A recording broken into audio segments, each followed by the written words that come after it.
everybody, and welcome to Machtails from the Cantina Live. Happy weekend to everybody.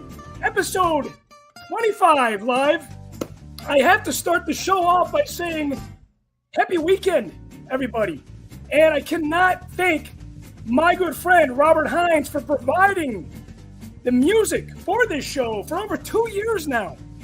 2 years.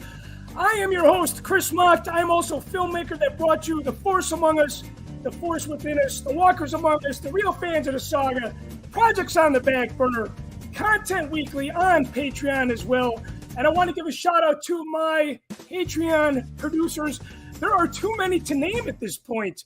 Cody Mulwalker Moore, who just joined the show as a producer, Matthew Rooney, Todd Suds Sedlak, Kurt Holman, Antonio from New Jersey, Michael Wistock, and my old brother, Brian Klein.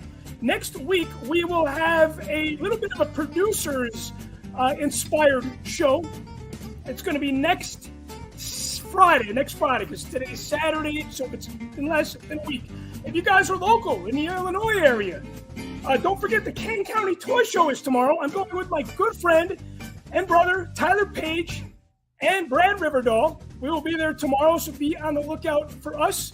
On tonight's show, Tyler will be joining us, as well as Patreon member and good friend that was my crutch at the Rage Against the Machine show at Alpine Valley in Wisconsin as they kicked off their tour, Rich Brendel. Rich Brendel will be talking a little bit of therapy with us and the complicated issues and problems that arise with Star Wars fandom. Specifically, Simon Pegg just released his statement on how Star Wars fans are very hard to please. Let's just put it that way. And when I was getting ready for this show, I could not forget to include somebody that has been on the bad side of social media. I want to say victim, a victim of bullying. Vadergirl. Vadergirl returns to the show. She'll be joining us this evening. But without further ado, before I bring on my guest, my therapist friend, don't forget Patreon members got the drinking word in here in the villain tin, and I have the good guy name tin in here. And thank you everybody that is tuning in, patiently waiting for Vadergirl's return. The drinking word of the day, and remember, drink only if you're 21 and drink responsibly. Every time you hear the word rogue, it's time to drink like you're in the Solo movie.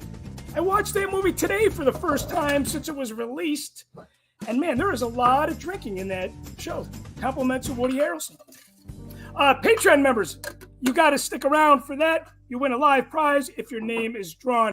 Without further ado, would you please welcome to the show my old friend and therapist, Rich Brendel. Rich, hey, thank you. How's it going, buddy? Thank you so much, man. I am good. Thank you so much for taking time out of your busy weekend, busy week. I know you've been super busy with work as of late. Mm-hmm. The reason why I wanted to have you on the show is because I needed to bring some credibility with the mental health that's associated with being on the bad side of social media. I feel like Star Wars fans are very passionate. We want to own, we want to control, we want everything a certain specific way. What do you know about the dangers of social media, and can you directly relate it to fandom? And is this something that you experience and teach and practice during your day-to-day routine with some people that might be victims of cyberbullying, for an example? Yeah, I mean, I deal with people all the time who have been bullied and stuff. But I mean, social media is a little bit different because it is such a instant gratification kind of thing. Most of the people on there that you're friends with, you're only kind of superficial friends with there.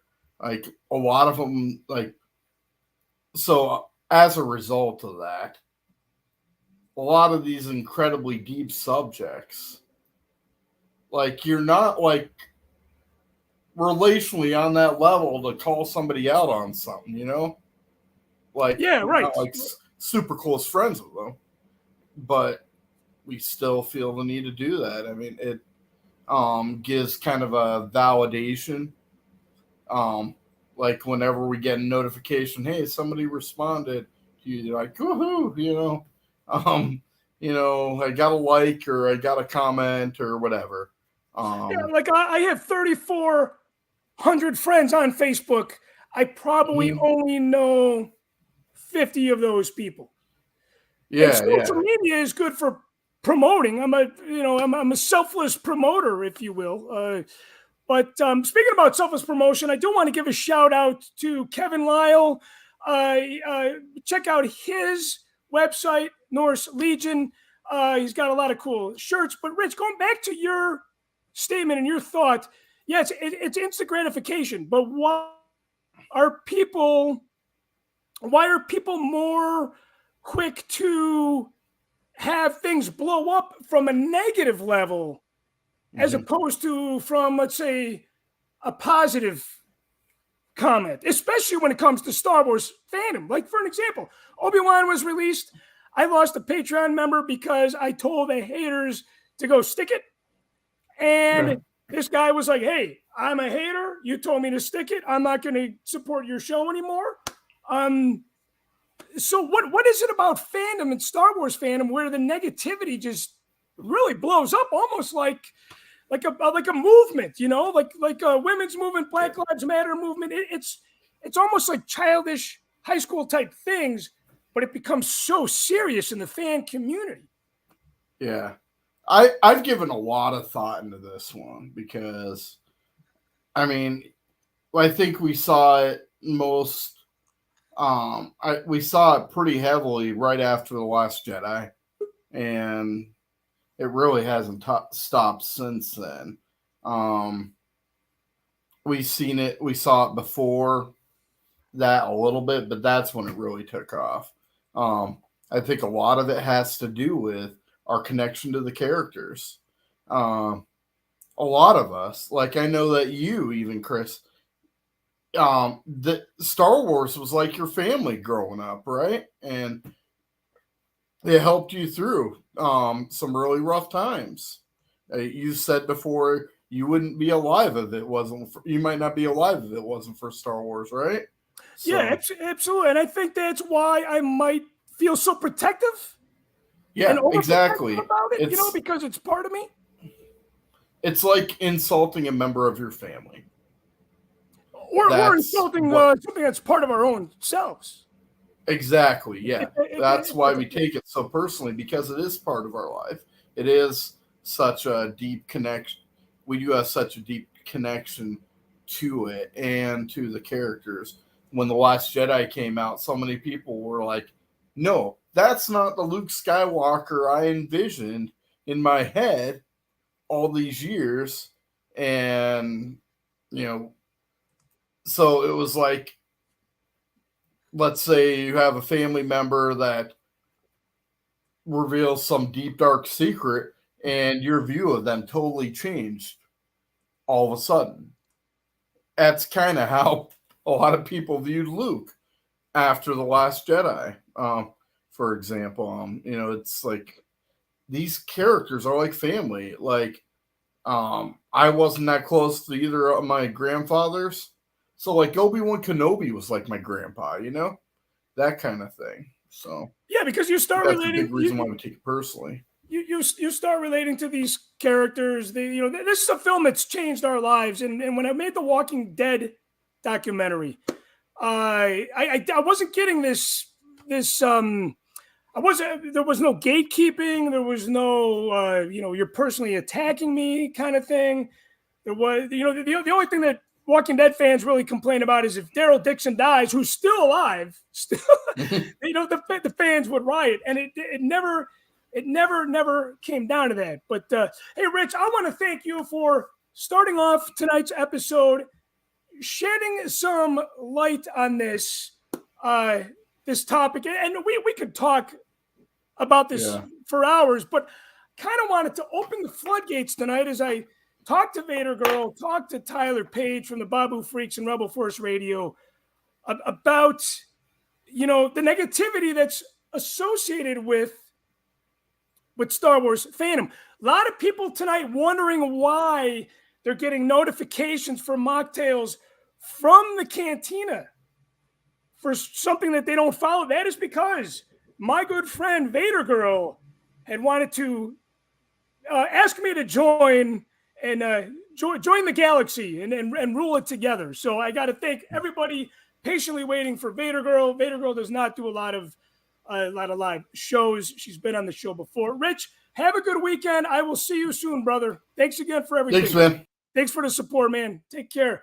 Before I bring on my next guest, Vadergirl, I do want to say that she was on the show last year. I want to say maybe episode 23. It was the one right around the time we dropped Steven Sansweet's episode from Rancho Obi-Wan. But this is a very interesting fact. There's been so many different episodes of this show. Like I said, this started because of the pandemic. This started because we love Star Wars. And it's turned on to this Patreon family and community. And I cannot thank my producers and Patreon supporters enough. But the number one show still belongs to Jason Swank. The most viewed episode, I should say. The Father's Day episode from 2020. But no, Jimmy Mack does not hold the number 2 spot. His episode dropped 2 years ago. But about a year and a couple months ago, Vadergirl holds the number 2 most viewed spot. And without further ado, would you guys please, and ladies, please welcome back to Mocktails from the Cantina, Vadergirl. Vadergirl, thank you so much. Hello. Thank you so much for joining me on the show tonight. Happy Saturday. Hopefully you're having a great weekend. And that backdrop looks so familiar. You're bringing positive flashbacks, but I feel like I need tonight. Just because I remember the concept of this episode tonight started when Obi-Wan was released. And I had been so vocal and verbal about how I felt about the haters. Yes. And you had said, yeah, I get that a lot too, because your social media following is so big. What and why do you think the haters have reached out to you? I mean, is it something as simple as posting a photo? Is it are you in love with Obi-Wan as much as I am, and then people didn't like the show like they thought they? I get haters on both ends because I post all perspectives on my page. I post the hate for the Disney movies and the love for them. And I notice I get hate for both. So it's not just those that don't like the movies that is, pulling out hate. The ones that really, really like them will still give hate to those that don't. So I see it on both aspects. A good friend of mine, host of Rebel Force Radio, said, do not give the haters the time of day. And my good friend and brother, Tyler Page, who's going to be joining us and kind of steering the ship, because he has some experience with being a moderator, and he kind of sees the points and the topics that fans get angry about. I know maybe in your case, it might be more of a meme. I mean, you probably post a silly meme and people go crazy in a negative way. But my good friend and brother, Jimmy Mack, said, don't give these people the time of day. And when I was doing a little prep for the show, my good friend Tyler said he didn't want to necessarily talk about the extreme toxicity of fandom. Right. I said, no, we don't want to focus on that because there are some people that are just bad apples. And I think you get that in every place we go. Maybe because Star Wars fandom is so big, there's going to be a lot more people. What can you share some more examples of more like we were talking a little bit off record earlier today, and Yes. you had said a lot of people gave me shit about this. The Clone Wars. You and I have not. We share that in common. We have not taken a deep dive into the animated series. Doesn't mean we hate it, but did you feel like you got the hate for not loving it? I get hate for not liking the animated Star Wars stuff. I get just the other day, yesterday, in fact, I was called not a fan. How dare I call myself a Star Wars fan for not watching the animated stuff?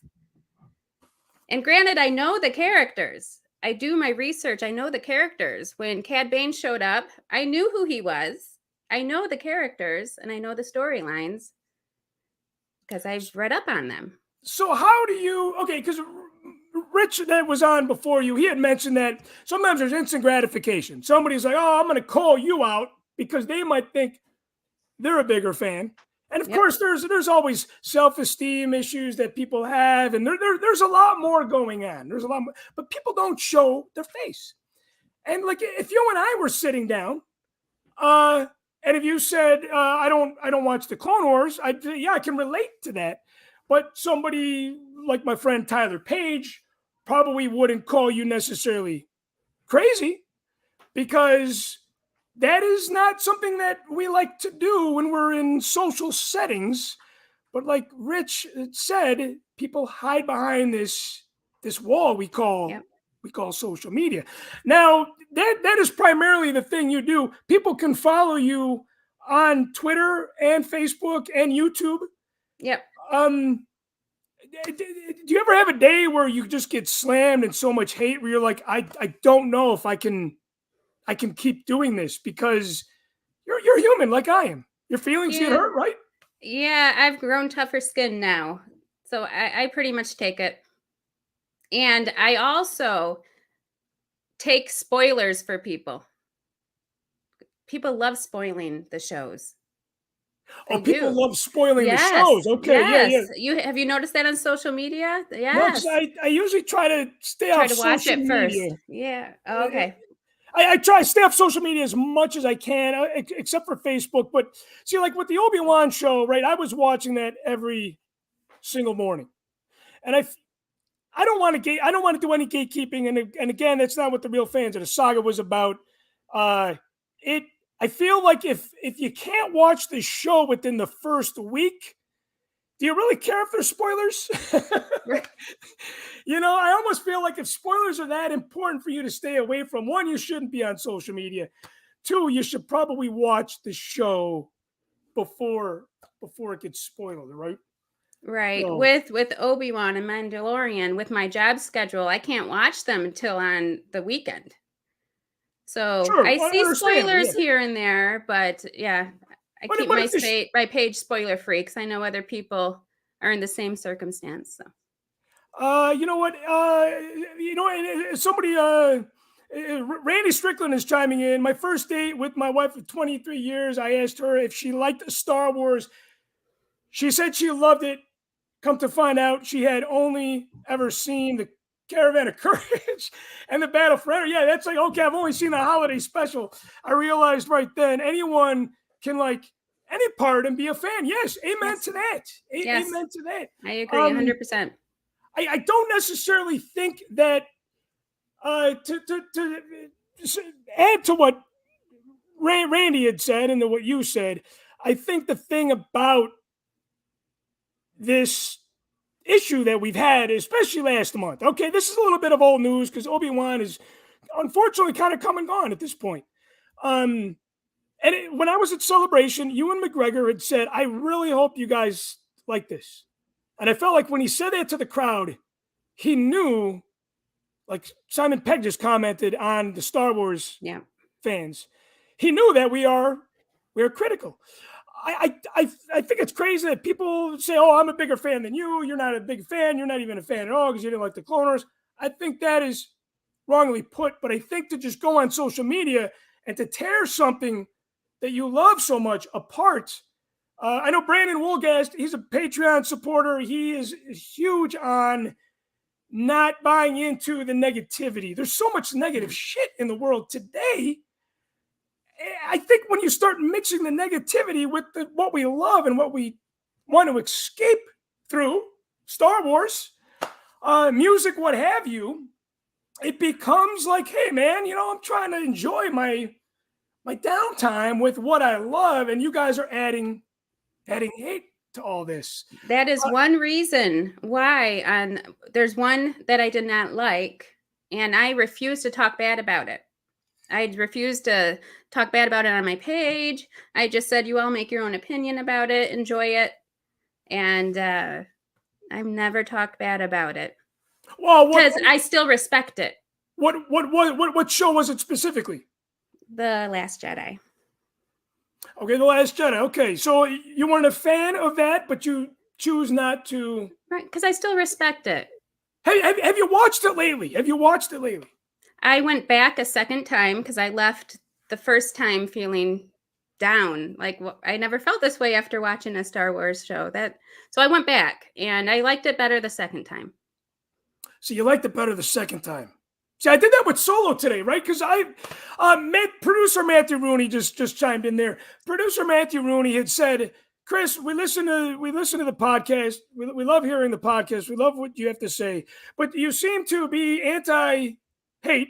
And I know, Vadergirl, you said you were going to play devil's advocate tonight, and I want to see that shine through you. So one of my least favorite films is Solo.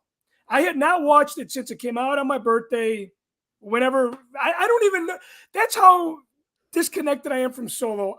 That's the only film that I don't know what year it came out. I'm going to guess May 25th, 2017, because it came out right after Rogue One. I watched it today and I was like, this is a damn good movie. It is. I'm part of the hashtag Make Solo 2 happen. If I go one or two more viewings, I think I would buy into that. So again, I love hearing that you did not like The Last Jedi, but you gave it a second viewing and it was better. That's how I felt about Solo. I gave it a second viewing. It was better. You have to go into Star Wars, especially with an open mind. And I think the expectations are so high, and the fan canon is just that the head canon, I should say. The head canon is so embedded in our childhood past, the playgrounds of 1980 to 1983 about Boba Fett, and then a lot of fans ragged and hated that movie, TV show, excuse me, just because it wasn't what they expected it was going to be. And I think that is maybe a little bit of Solo for me. Okay. But that's why The Mandalorian succeeded so well, right? For me anyway. There was no expectations. It was brand new stuff. Yeah. What is your favorite? Remind me, what is your favorite? Do you have top 3 favorite Star Wars films? Well, my favorite character is Jabba the Hutt. So Return of the Jedi is my favorite. And then Episode 1 is number 2. What about number 3? Episode 1 that's a good film. It is a good film. It doesn't get enough credit. No. Yeah. Number 3, I would have to say A New Hope. Okay, number 3, A New Hope, because it's part of the original, right? Rich chimes in from the green room. I feel the secret to liking The Last Jedi is to understand the purpose of failure. Yoda saying that failure is the greatest teacher is the foundation of the movie. Yes, there are some really, really great moments in the sequels, okay, because I feel like those are, the second cousin twice removed at this point.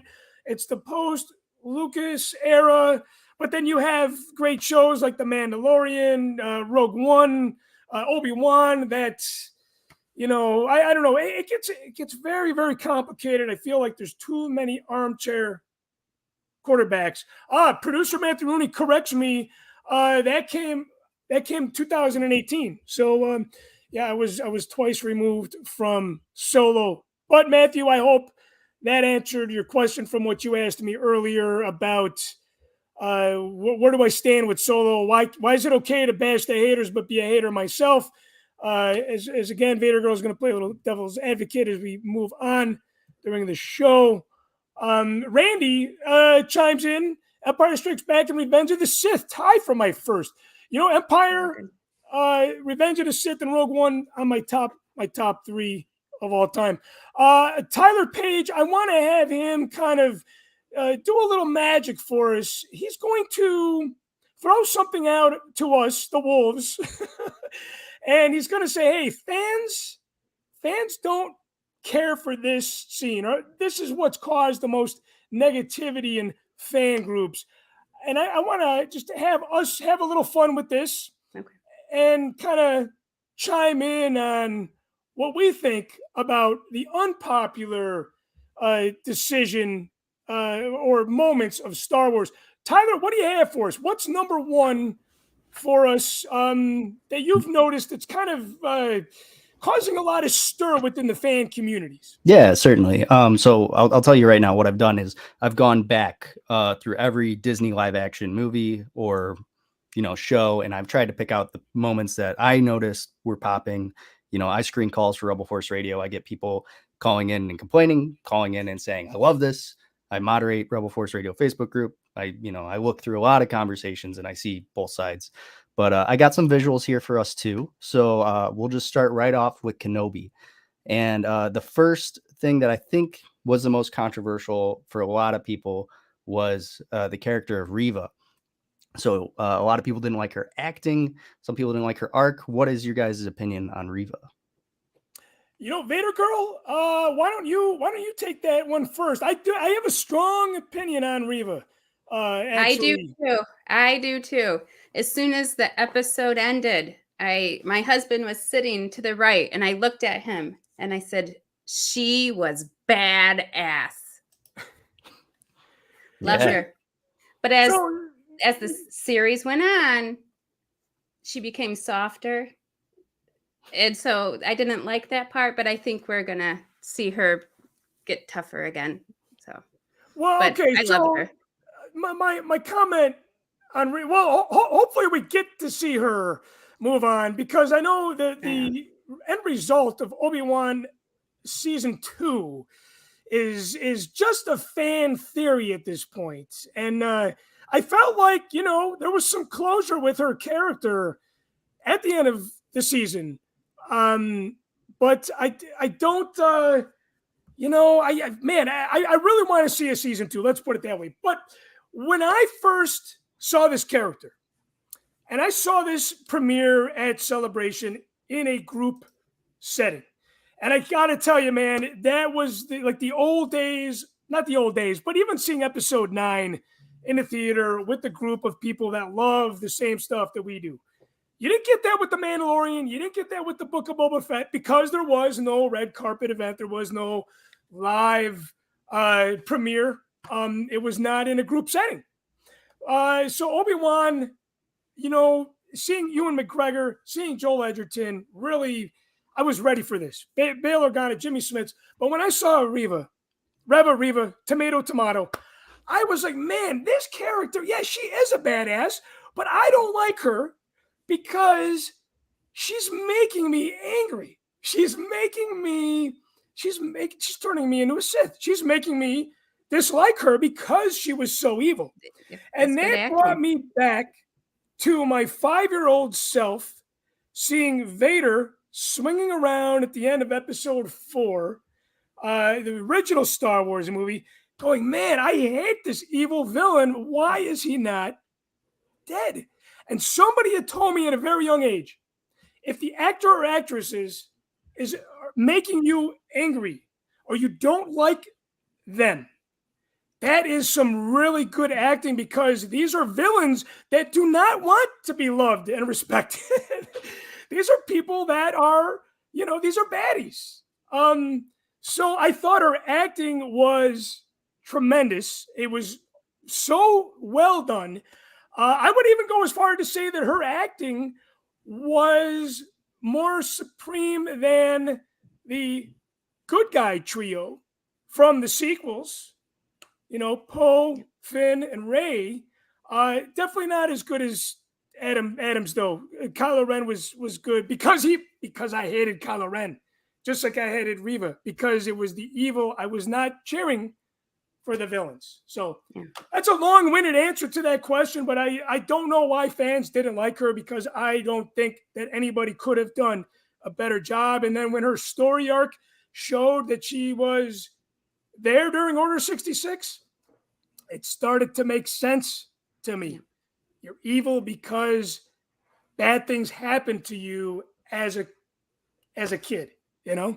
I heard it through the grapevine. She was supposed to have her own spin-off, and because of the backlash, it's most likely not going to happen. And that's very upsetting because I would have loved that. Yeah, I don't believe if that is true, I don't believe that Disney should control their content towards people. Their decision making with the content that they release should not be based on the people that don't like it, because there's probably a lot more people that like her character and that human being as an actress that it's a bad decision to let these social media terrorists win, you know. Tyler, what do you got next? Tyler, let me get your 2 cents on that. People always want to hear you talk on Rebel Force Radio. You never get the time of day. I'm fine with that. I'm a quiet guy. But I mean, I didn't like the Matthew Rooney was just bringing it up. I didn't like the ending of the arc. The whole scene where she just somehow went to the Lars homestead and got there before Kenobi. And I mean, I liked the fight scene. I thought that was really cool. But there are just some plot things. Nothing wrong with the actor at all. Just plot that could have been cleaned up a bit. I think it was Brandon Wolgast, Patreon member that loves Obi-Wan, and he had a problem with that too.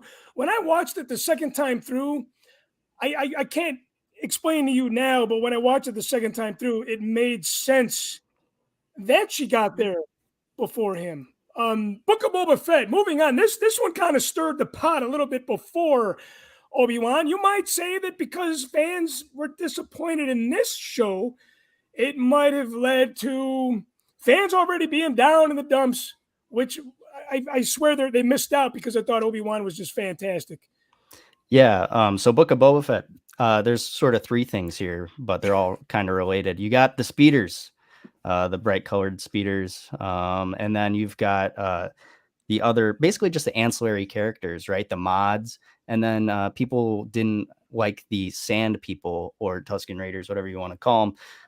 They thought that detracted too much from the story of Boba. So just what would you want? Would you want more Boba Fett in the Book of Boba Fett? Did you like what it was? Did that speeder bike chase scene make you want to rip your TV out of the wall? Vadergirl? I loved the Tusken Raiders with Boba Fett. You still saw his story. Mm-hmm. And I loved seeing that side of them. The colorful speeders, those were ridiculous. I didn't like them. Now, you know what's funny? I never noticed. Here's the thing. I never know. It's funny, Tyler, and you have a lot of credibility because you moderate and screen calls for one of the biggest Star Wars fan communities, which is Rebel Force Radio. So you have a lot of experience with this. I was unfamiliar with the dislike towards the color speeder bikes. So I will say the characters themselves, I thought that there was something that wasn't Star Warsy enough for me based on this group of people here. Tusken Raiders, as soon as I see a Jawa or Jawas like in The Mandalorian come to life, classic characters like the Tusken Raiders come to life, I'm going to question their fandom. Well, you don't like the Tusken Raiders in the Book of Boba Fett? Are you guys really fan? This is the first image that I had as a 3-year-old from A New Hope. This to me did not bother me. And you got to think about it too. These are, a tribe of people that were vicious, but in Attack of the Clones, they did capture Shmi, sure. I don't know why they captured Anakin's mom. I'm sure that was in the books somewhere. Hopefully it was. Maybe it wasn't. But I feel like the Tusken Raiders added to the Book of Boba Fett. They added to Boba Fett's story. And seeing Tamora Morrison reprise Fett's role, Jango in the Boba, we all know how that went down through the prequels. I think just seeing Tem get a second chance at being, or third chance, I should say, because he was in Revenge of the Sith. I really, really like that. I did not. I could kind of see why people didn't like the book, because I thought it might have destroyed or tampered with our headcanon. This is how the story ends. This is how the story turns out. But I think at the end of the day, I love the Tuskens. I can't really comment on the bikes, but the gang itself just wasn't Star Wars enough. It was more Terminator kind of cyborg related. I can see that. Yeah, those speeder bikes, they got me going, man. The chase scene was like, I abhor that scene, but I know a lot of people. We are getting corrected here. They weren't speeder bikes. They were Vespas. Yes, they did look like Vespas. They did look like Vespas for sure. But yeah, I didn't even notice that. So, sorry, Vadergirl. Something funny about Book of Boba Fett. I watch it later. I can't watch it right when it airs. So I saw lots of positive things about this one episode, and I'm like, oh, there's nothing negative. People are loving this one, and I watch it, and it was really, the Mandalorian showed up. So that's the only time I saw real positive stuff about the Book of Boba Fett, was when they interrupted it with Mandalorian episodes. So. Right. Yes. Well, but again, which is part of the story, and you can make the argument too. Boba Fett kind of made his appearance in The Mandalorian, which we're going to dive into next. And I'm surprised, Tyler. I didn't think The Mandalorian was going to make an appearance tonight, because I did not think. How could there be any hate? Yeah, this was like the hardest one, because this is season 2 of Mandalorian. And the only thing I could really think of controversial was from kind of the outsider perspective. Fan service. People thought this was too much fan service. They thought having Luke around, it should have been someone else. But by and large, most fans really just lost their mind. So what's your response to the fan service? The outsiders? Yeah, well, okay, here's the thing about fan service. When I was watching Han Solo today, for only the second time, I've seen all the other Star Wars movies at least 20, 30, 40 times, especially the last few that we have. The originals I've seen, a shit ton of times. But there was a lot of fan service in Han Solo. And I think there's nothing wrong with fan service when it is done properly. And come on, if you're complaining about Luke Skywalker showing up, and the technology was done so well. I mean, it was like Tarkin from Rogue One on a different level even. And I know a lot of fanboys, broke into some waterworks when Luke appeared. Vadergirl, what do you think about people complaining about Luke showing up? Or what's your general thought on fan service as well? I didn't like it when he showed up. You did a lot. You didn't like it. Now, why did you not like it when he showed up? It might be people built it up too much for me. Oh, that ending was great. It was great. And I watched it and I'm like, that was it. And I thought they could have done better with the CGI. I didn't like it. His chin. I noticed his chin was bugging me. I was like, Okay. But it's a nitpick. Well, you know what's funny? Here's the thing. Okay. A couple of things. Vadergirl, you didn't like it, but you didn't go online trashing it. Not at all. Nope. So there's a difference. You didn't care for it. You got caught up in the hype, and you're like, it didn't really meet the hype. It's like, episode 1, I think, did that for a lot of people when it first came out. It was like, this is the first Star Wars movie in so long. It's like, how do you match that long-awaited Star Wars hype? So I get that. Now, Rich Brendel actually chimed in too. He said, my opinion, somebody that didn't like the Book of Boba because they don't understand Boba's journey of trauma, Now, Rich, as a practicing therapist, he did mention that he was going to bring this into some therapy sessions because trauma is a huge part of the healing process, if you will. A lot of people go through that, and again, I love it. People taking the works of Star Wars, making it for the good, and like meeting people. We all met through Star Wars. Rich maybe practicing some of Star Wars to help his clients through some difficult times. There's a lot of positive stuff to talk about, and I think that was the goal and the mission of tonight's episode was, hey, the haters kind of got us to this point, but let's talk about it and really get down to the roots of what this is, and it's all love and happiness for me anyway. Mandalorian. Yeah, so season 1 of Mando. This one's all character based. So Chris, I want you to say something nice about Pelly. Okay. Yes, she's one of my favorites. Yeah, right on. This character, okay, yes, okay. Yeah, this character I did not care for. She was over the top. She reminded me of Poe, Finn, or Rey at their most extreme moments.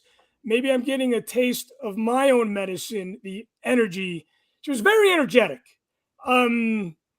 She was over the top. You know what? When I look at her, I feel a little guilty because after all, she's a human being. And Simon Pegg had mentioned that about Jar Jar Binks.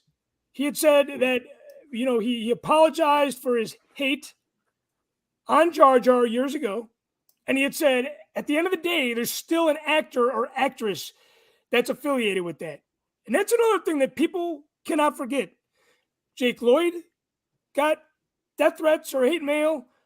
Hayden, I'm sure he got a handful of hate mail. There's been a love-hate relationship that a lot of fans have had. I think that's extreme. A nice thing to say about her, she was in a show that is very hard to complain about. Strangers with Candy. So Vadergirl, you're a big fan of hers. I like Amy Sedaris, and I love that character. Yes. Every time she shows up, she just puts a smile on my face. Fantastic actress. And she was good in Elf. she was great in Elf. God bless James Caan as well, who was not in The Mandalorian, but tied to Amy for sure. The other character is Gina Carano. I mean, I know that's super controversial, probably for off the screen stuff, but I think it's worthy. It's something you have to talk about. So what Gina Carano, do you like Cara Dune? How do you feel about this character? Vadergirl, you want to take that first? Are we talking character? Are we talking human being? I've always supported separate the art from the artist. And as an artist, she did a fantastic job. She was great in that role. Good character. You say separate the art from the artist. Right. So I'm not looking at her as a person, I'm looking at the character.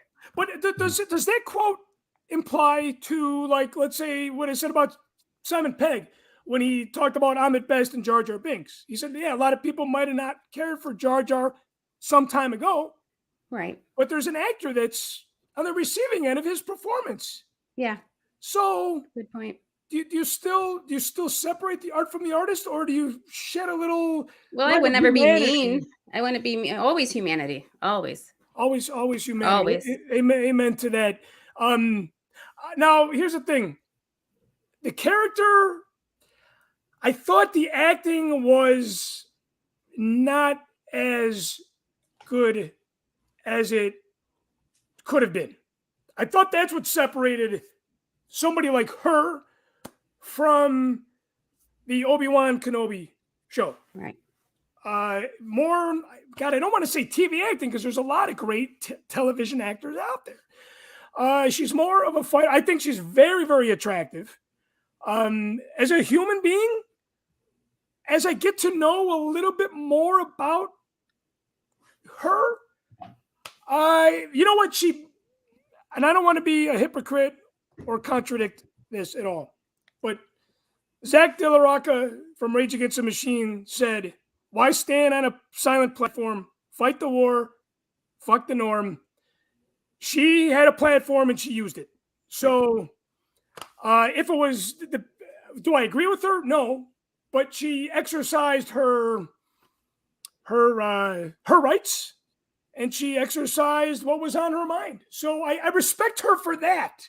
But I don't necessarily agree with what she had said. I thought that might have been a little extreme. But I think we were all going through extreme things over the last couple of years. So we missed her at Fan Expo. Tyler and I were going to get a photo with her. Yeah.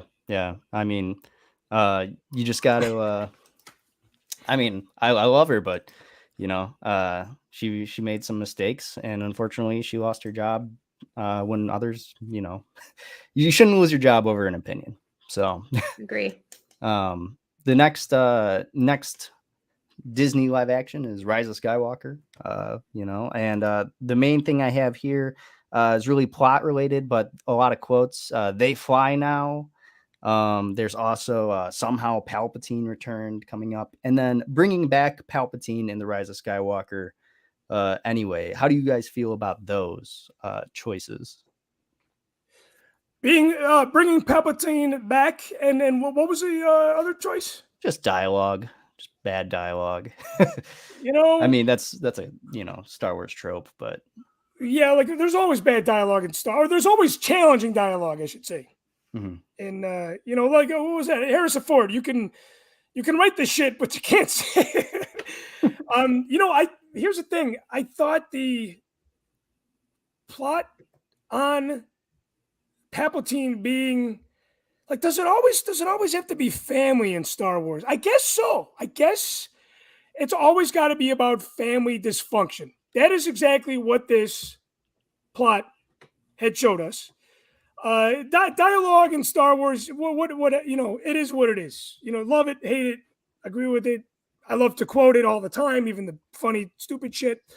Ian McDiarmid, though, seeing him come back, that's kind of how can you hate on that? It was a little weird how the story turned out. But seeing him come back, I think we were kind of expecting that, especially after the Zahn trilogy. And the actor he's one of the best in all the Star Wars movies. And he's one of the most consistent too. So again, keeping up with that continuity, I'd have to say that, And I liked it. Nice. Yeah, it was a fun ride, right? Now, this one, where does it rank? 7, 8, 9. Where does it rank in the top 3? Oh, I don't know.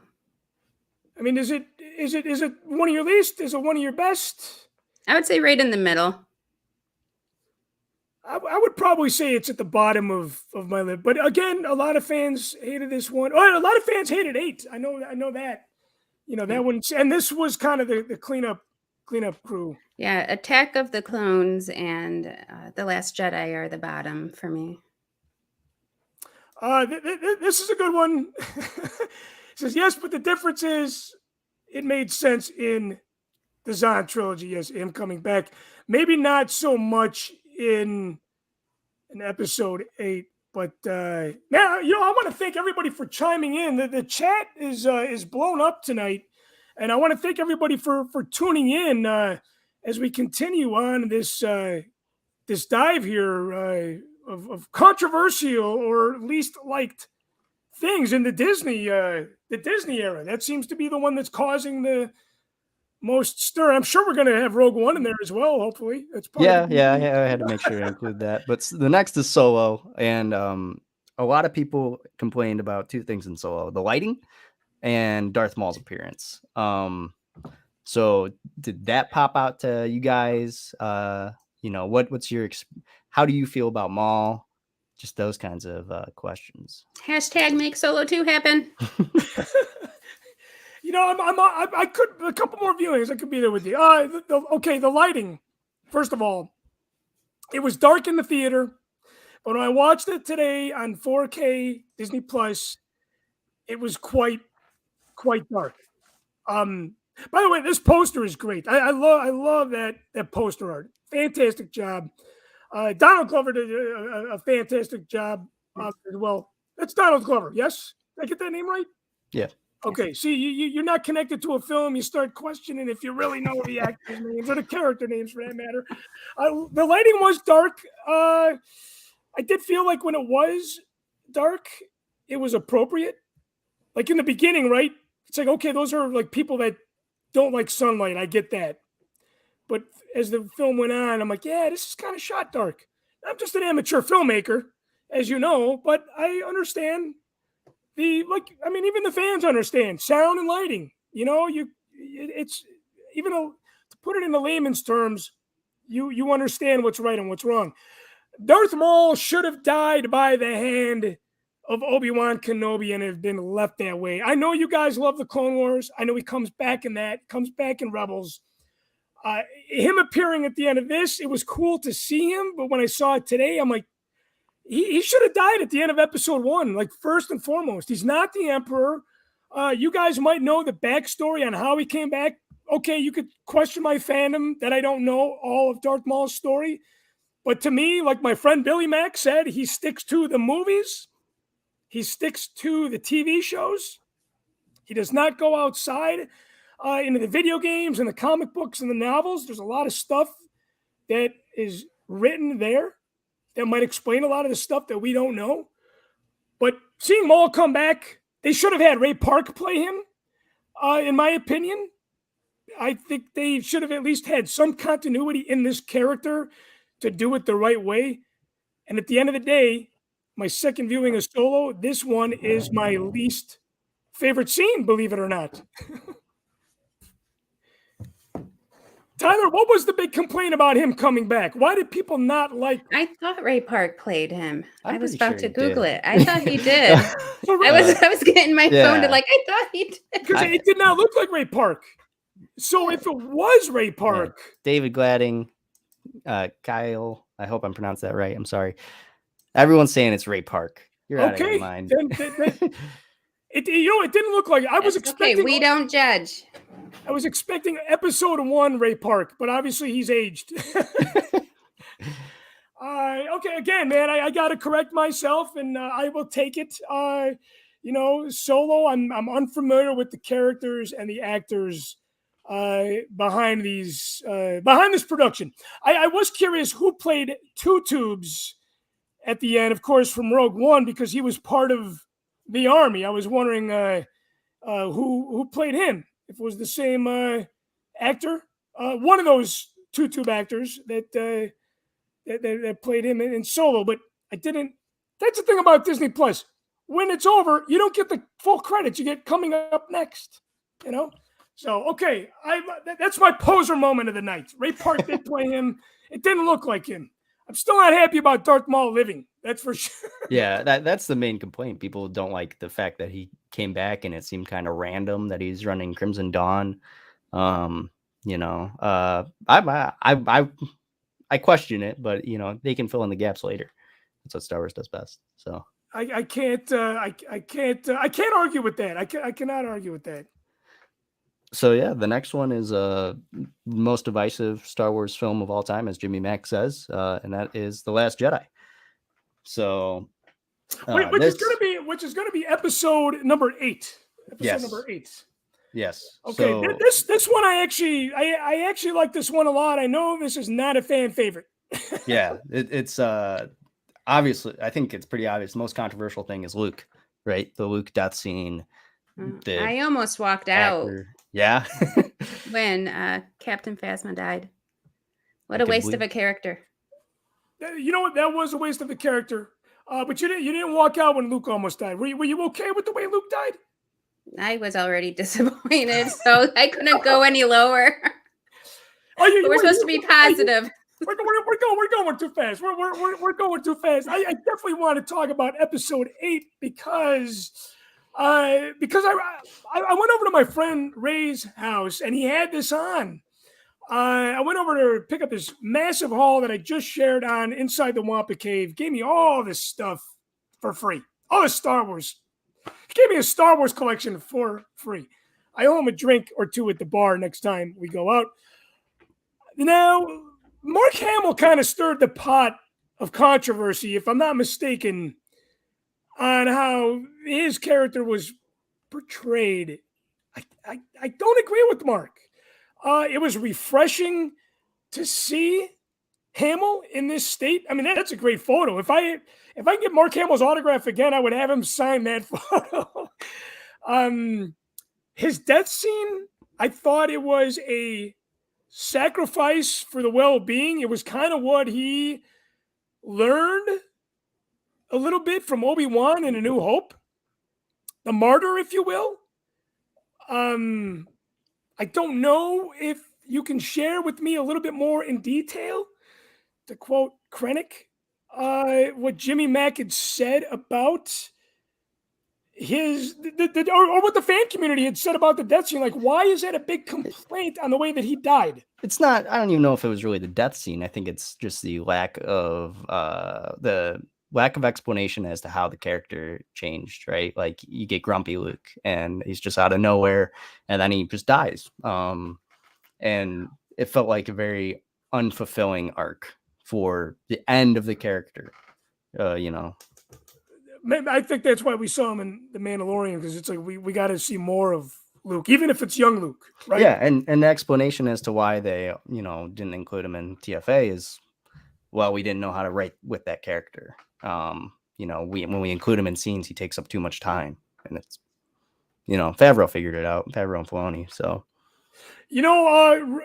Randy chimes in. He said Obi-Wan dies to help the 3 get away in A New Hope. Luke died to help the group get away. It was perfect Star Wars. It was perfect and Star Wars, yes. And it was also perfect Star Wars, in my opinion. I think what sets that scene up emotionally is when he tells Princess Leia, no one's ever really gone. I think that scene wasn't like that was kind of like the Rogue One moment, right? Where, when K2SO dies, it's like, okay, here it comes. The shit's hitting the fan. Things are happening. And it's just escalating on an emotional level. I thought it was sad to see Luke die. I thought we get grumpy Luke because he failed, very much like Obi-Wan. I mean, he's kind of a. I don't want to say clone, but his character at an old age, and maybe when we get older, we can relate as well. We get a little meaner, we get a little older. Obi-Wan too. Anakin failed him, or I should say, he was the failed student, and Obi-Wan blamed it on himself. I think that's what happened with him and Kylo Ren. I think that's why he turned grumpy. That's what I got out of it anyway. And again, Star Wars, this is all opinion-based. You love the movies, you hate the movies. It's our opinion. There is no right or wrong answer. And whatever you get out of it, if that drives the fire and the fuel to why you love these movies, then, that's a bonus for us. And if you don't like them, I feel like you're missing out a little bit. But again, it's your right to not like the movies. What the point is, going back to what Richard said earlier, is we don't want to go on social media and just type a bunch of shit. Because you know how hard it is to make a film? It's not easy. There's actors, there's film crews involved. You're bashing what they've put together, even though they're getting paid at the end of the day for it. It's still, we're all human at the end of the day, Vadergirl, tell me what you did not like about Rogue One. I would say only when Leia showed up. Only when Leia showed up. You thought that you didn't approve of that. It was just the CGI again. That's fair. But I loved it. I was shocked that I actually saw people walk out during that one. That Yeah. felt more Star Wars to me than any of them. I would Tyler. say the most common critique I've seen is people saying they didn't get attached to the characters and they didn't see the characters develop. They didn't really care when they died. I disagree with that, but you know, that it is what it is. That's what people felt, and that's valid, I would think. So you're saying that the complaint was that these characters were not developed enough? Mm-hmm. You know, why do I care about this person who's just going to die in 2 hours? You know, like they didn't tie it in enough is how people were feeling. This movie is spectacular, right? So it's hard. But that is probably the most common one I've seen. That and the Leia. Leia was definitely up there. You know, I was out with Barry Harmon at the Galloping Ghost hang with Jimmy Mack and the RFR gang, and he was having fun with it. He's like, "Okay, Chris, name 3 things that you don't like about Rogue One." And he's got a smile on his face. I'm like, "Well, yeah, I can name a couple things that, you know, was it a perfect film? No, it was pretty close." I will tell you what I liked about this film, just to get to the point of it. I felt like Baze and Chirrut were what I loved about the prequels. They were literally the last remaining hope of the Jedi. And with Cassian and Jyn is the main character. She is the daughter of Galen, the father. Right away, I'm like, okay, here's a father-daughter story that I can connect with. I have a daughter. I'm hooked. It's not about a son and a father. That was me with the original trilogy with me and my dad. But now I have a story that I can relate to with the father and his daughter. And she did everything because she loved him. She was pining for him because she had all that time separated. She was trying to make up for lost time. That's why when he was dying in her arms, she did what she had to do.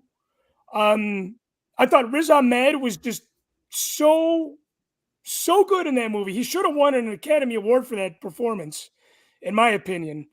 And I love the fact that all these characters, and I love Forrest Whitaker too. I mean, you show them all at the same time. It's hard not to say it's hard to say something negative about this group of rebels and the way that they did it in one film. You fall in love with these people, they all die. That's how I love my Star Wars movies. Tragic. That's why we love Empire Strikes Back. That's why we love Revenge of the Sith. It is a shitty ending because it makes you feel emotional, makes you feel sad. It really gets us. I don't want to see a happy Star Wars movie. That is Solo, by the way. Solo was kind of campy.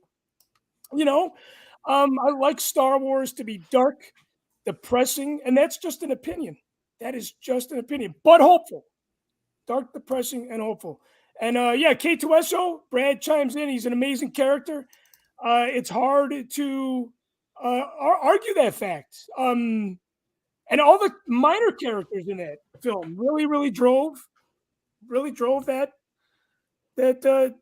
film. Leia was a little strange at the end, with the CGI, because it's like Carrie's gone. We see a young, deep fake imitation, I guess, of Princess Leia. I'm sure we're going to see that changed and cleaned up with technology, maybe for the 10-year anniversary of Rogue One in 2026.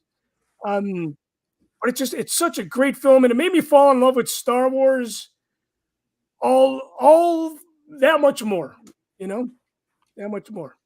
Well, what was your guys' experience when Baze died, right? I mean, in the moment, I'm like, oh, it's like he's avenging Chirrut. But like, as a character, like, I honestly, he's out of these people, maybe him and Krennic are the ones I really don't care for, So, you didn't like the way that he died? No, when he died, I did not feel anything. I was like, he's trying to avenge, and then he died. How did you feel? I felt like when he saw that ship blow up, their way out, that was the Rogue One ship. when he saw that blow up, he saw that in the distance, and he's like, that was our way out of here. He's like, I'm going to fucking die. So he kind of said, you know what? There is no happy ending for me. So I'm just going to go out pumping my gun. And that's exactly what he did. I think if that ship didn't blow up, we might have not have seen him self-sacrifice himself. Because he didn't really sacrifice himself for anything. It was more of like, I need to commit suicide. And we talked about mental health on Mocktails in May. But I feel like he took his own life because he would rather die honorably than, he was trapped. He was trapped, and he's like, you know what? I have no way out of this. I don't know if that's dying honorably, though. I have to take that back. But that's the way that I saw him go down. But the way that he had, it's a religious story between Baze and Chariot, and I think the fact that he was kind of born again, if you will, at the end, he's praying with Chariot. I think that's a story that kind of gets overlooked a little bit between those two characters. And I gotta say, when who's the saddest death for you guys? Hey, did this film make you guys cry? For me, no, it didn't. And I have cried at Star Wars, but saddest death for me was probably Chariot or maybe Bodhi, because I like those characters the most. Yeah, I think Chariot was pretty emotional. Vadergirl, did you cry at Star Wars films? No, but the one that upset me the most is Captain Phasma. Captain Phasma, of course, in episode 8 she died, right? Did she make it? No, she didn't even make it to 9, did she? No. Weird. So any sad deaths in Rogue One for you? All of them. Yeah, the whole movie was just so touching and wonderfully done. I thought the final death scene with the two at the end, Jyn and Cassian, was a beautiful way to end the whole sacrifice or the massacre, I should say, on the beach. Now, here's the thing. Moving forward, guys, Andor is coming out next month. I think I'm going to be off social media during that time. I mean, this film is going to, this TV show, I should say. I always call it film, but this TV show is going to be something that I'm looking forward to. I don't want to deal with the hate. Now, do you guys see the hate for this show coming as well? Oh, yeah, there'll be hate for all of them. Yeah, that people will not like things. I think it's going to be, a lot of people are thinking it's going to be the sleeper. It's going to knock a lot of things out of the water. So, but hey, this is going to be the first time where it's like, you don't like this, go watch Bad Batch. I know you guys don't watch Clone Wars or animation, but if it ruins the character for you, there's other Star Wars. I can't wait for the Acolyte. Oh, yeah. I love the dark side, so I want to see more in depth of that. Looking forward to that one. Just want to give a quick shout out to Mall Walker. Happy belated birthday, sir.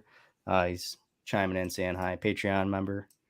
Actually, Mo Walker is not just a Patreon member. He is a producer of Mocktails from the Cantina, and he is going to be joining the show next Friday with Matthew Rooney, show producer Matthew Rooney, which is going to be happening on Mo Walker. Obviously, he's pumped about the animation. I'm looking forward to talking with him, maybe not next week about Bad Batch, but in the month of August. The 29th of July is our next show, which is less than a week away. Vadergirl, let me hear it again where people can follow you. This is very important because you've been a supporter of mine for a long time, and I want the people in my fan community to make sure that they check you out. Producer Suds, Todd Sedlak, was very disappointed that he could not be here tonight because he is a producer of Mocktails, but he's a huge fan of yours, and he was looking forward to sharing the showtime with you as a fanboy, but he's at a family family party tonight. So he does say hello. I know that. Oh, thank you. Hello. Where can people follow you? Facebook is where I'm most active. So just put in Facebook in the search, or if you just Google Vadergirl, lots of stuff will show up. I have TikTok, and I do post stuff to TikTok, like when I went to Galaxy's Edge and I showed my lightsaber and I changed all the kyber crystals. So I do post some neat things on TikTok and Instagram, Vadergirl, and YouTube. Vadergirl, I want to thank you for joining us on Mocktails from the Cantina. Again, check her episode out. We did last year, 2021. I want to say that dropped in February. Just type in Mocktails Vadergirl. You guys can watch the replay of the show. For those of you that tuned in late tonight, I want to thank you guys for tuning in. And thank you for your support again.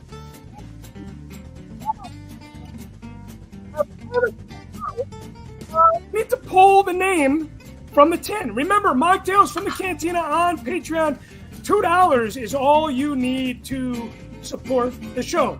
Remember, you got to be present to win. We're going to do 3 names. Jeff Ellis. Jeff Ellis from California. He's been a supporter of mine for a very, very long time. Is Jeff in the house tonight? Comment. Next one. Brandon Woolgast. Brandon, I know you watch every episode of Mocktails, but are you tuning in live? Are you tuning in live tonight? We actually mentioned you several times tonight. Thank God you weren't the drinking word of the evening. And the last one is Mark Thrasher, who is a Patreon member and a supporter for a long time as well. As Mark tuning in? No, you know what? I lied. We're going to do one more. And I got to thank Robert Hines Band again for the music for all these years. Boston Dan. Boston Dan. Is Boston Dan in the house tonight? No, but I want to thank all of you for tuning in. We had a great viewing numbers tonight. Thank you to Vadergirl again. Thank you to Tyler Page for working the magic behind the scenes, formulating those questions, moderating the chat. Matthew Rooney, thank you so much again for producing the show. Looking forward to next week, my friend, as you return. Remember, if you're a producer of Mocktails, you now only get an IMDb credit and several shout-outs, but you also get to be a regular on the show. So, again, guys, be well, be safe. We will catch you next time on Mocktails from the Cantina. So long, everybody, and thank you to Rich Brendel tonight.